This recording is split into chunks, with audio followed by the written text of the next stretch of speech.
Venons-en maintenant à cette scène ubuesque qui s'est produite début octobre à Fresnes, dans le Val-de-Marne. Des touristes chinois ont été attaqués au gaz lacrymogène sur le parking de leur hôtel. Les agresseurs sont repartis avec une dizaine de sacs. Une agression spectaculaire, mais qui n'est pas isolée. Les attaques de touristes asiatiques se sont multipliées en région parisienne. Les explications de Marion Gauthier et William Rouzet. Comme eux sans doute, était-il souriant rentrant d'une journée de shopping parisien.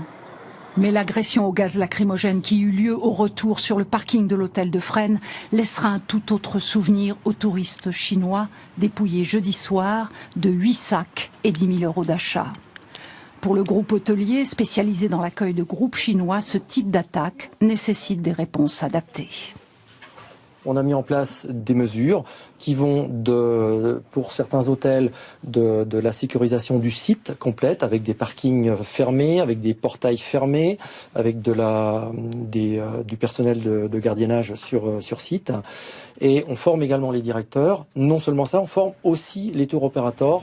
Rien de tout ceci pourtant à Fresnes l'autre soir ou à Garges-les-Gonesse en août 2016. Entre-temps pourtant, la France s'est dotée de brigades de sécurité touristique. 130 policiers déployés cet été sur des sites exposés pour rassurer et enrayer la baisse en 2016 de 400 000 visiteurs chinois sur notre territoire. Sur les réseaux sociaux en Chine, on dissuade de venir en France, puisque ce sont des agressions qui sont hélas répétées depuis 1 ou 2 ans, puisque c'est une cible privilégiée.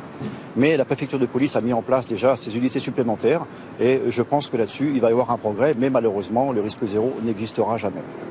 Léger mieux cette année, les Chinois aiment vraiment Paris. Leur panier moyen est de 1 400 € par jour en cash le plus souvent, ce qui fait d'eux des cibles.